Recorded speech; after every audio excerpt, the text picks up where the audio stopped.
337واں دن پرانے عہد نامہ میں سے آج کی تلاوت دانیئیل نبی کی کتاب اس کا 9واں باب 20ویں آیت سے لے کر 11ویں باب کی پہلی آیت تک۔ اور جب میں یہ کہتا اور دعا کرتا اور اپنے اور اپنی قوم اسرائیل کے گناہوں کا اقرار کرتا تھا اور خداوند اپنے خدا کے حضور اپنے خدا کے کوہ مقدس کے لیے مناجات کر رہا تھا، ہاں میں دعا میں یہ کہہ ہی رہا تھا کہ وہی شخص جبرائیل جسے میں نے شروع میں رویا میں دیکھا تھا حکم کے مطابق تیز پروازی کرتا ہوا آیا اور شام کی قربانی گزراننے کے وقت کے قریب مجھے چھوا، اور اس نے مجھے سمجھایا اور مجھ سے باتیں کی اور کہا، اے دانیئیل، میں اب اس لیے آیا ہوں کہ تجھے دانش و فہم بخشوں۔ تیری مناجات کے شروع ہی میں حکم صادر ہوا اور میں آیا ہوں کہ تجھے بتاؤں، کیونکہ تو بہت عزیز ہے، پس تو غور کر اور رویا کو سمجھ لے۔ تیرے لوگوں اور تیرے مقدس شہر کے لیے 70 ہفتے مقرر کیے گئے کہ خطا کاری اور گناہ کا خاتمہ ہو جائے، بدکرداری کا کفارہ دیا جائے، ابدی راست بازی قائم ہو، رویا اور نبوت پر مہر ہو، اور پاک ترین مقام ممسوح کیا جائے۔ پس تو معلوم کر اور سمجھ لے کہ یروشلم کی بحالی اور تعمیر کا حکم صادر ہونے سے ممسوح فرما روا تک 7 ہفتے اور 62 ہفتے ہوں گے۔ تب پھر بازار تعمیر کیے جائیں گے اور فصیل بنائی جائے گی، مگر مصیبت کے ایام میں، اور 62 ہفتوں کے بعد وہ ممسوح قتل کیا جائے گا اور اس کا کچھ نہ رہے گا، اور ایک بادشاہ آئے گا جس کے لوگ شہر اور مقدس کو مسمار کریں گے، اور اس کا انجام گویا طوفان کے ساتھ ہوگا، اور آخر تک لڑائی رہے گی۔ بربادی مقرر ہو چکی ہے، اور وہ 1 ہفتہ کے لیے بہتوں سے عہد قائم کرے گا اور نصف ہفتہ میں ذبیحہ اور ہدیہ موقوف کرے گا، اور فصیلوں پر اجاڑنے والی مکروہات رکھی جائیں گی، یہاں تک کہ بربادی کمال کو پہنچ جائے گی، اور وہ بلا جو مقرر کی گئی ہے اس اجاڑنے والے پر واقع ہوگی۔ دانیئیل نبی کی کتاب اس کا 10واں باب۔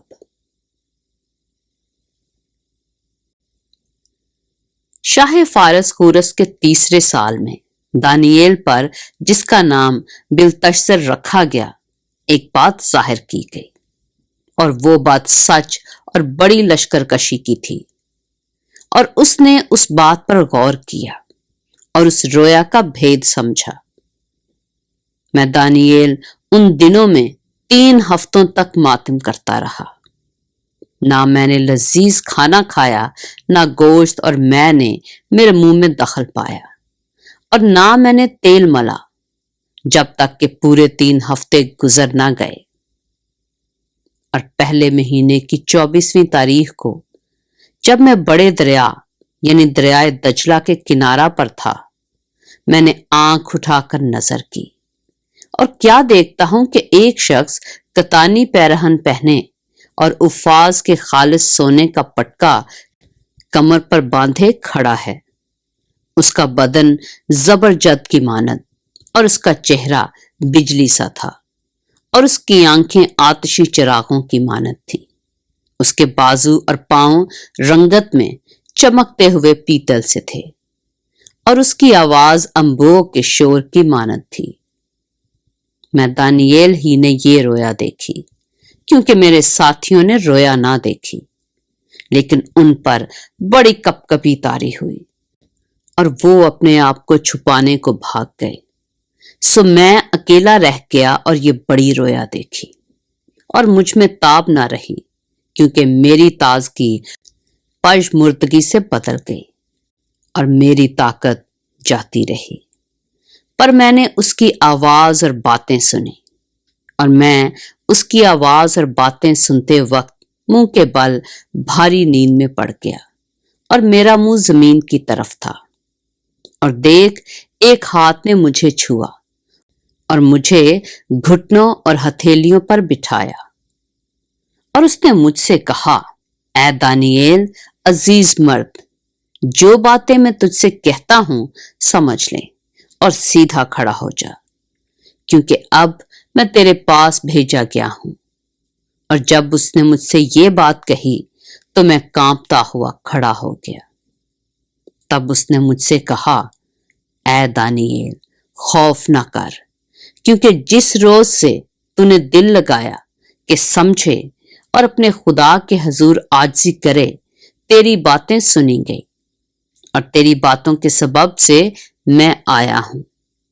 پر فارس کی مملکت کے موکل نے 21 دن تک میرا مقابلہ کیا۔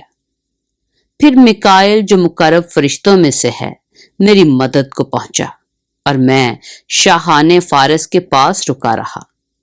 پر اب میں اس لیے آیا ہوں کہ جو کچھ تیرے لوگوں پر آخری ایام میں آنے کو ہے تجھے اس کی خبر دوں، کیونکہ ہنوز یہ رویا زمانہ دراز کے لیے ہے۔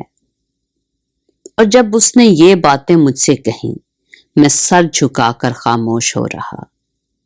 تب کسی نے جو آدم زاد کی مانند تھا میرے ہونٹوں کو چھوا، اور میں نے منہ کھولا، اور جو میرے سامنے کھڑا تھا اس سے کہا، اے خداوند، اس رویا کے سبب سے مجھ پر غم کا ہجوم ہے اور میں ناتوان ہوں۔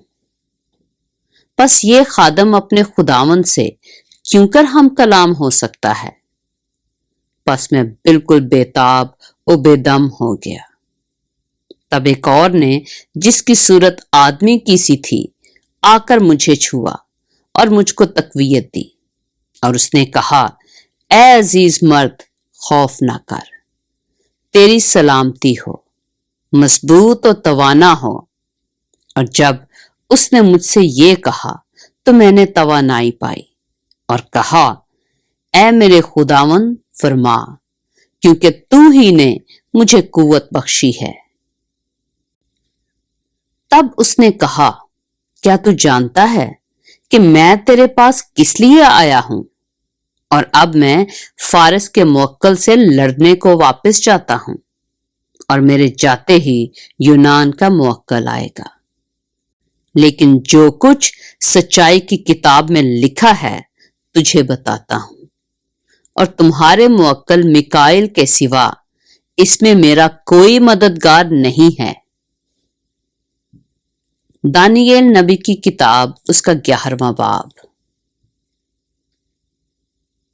اور دارا مادی کی سلطنت کے پہلے سال میں ہی اس کو قائم کرنے اور تقویت دینے کو کھڑا ہوا۔ پاک کلام کے پڑھے اور سنے جانے پر خداوند کی برکت ہو۔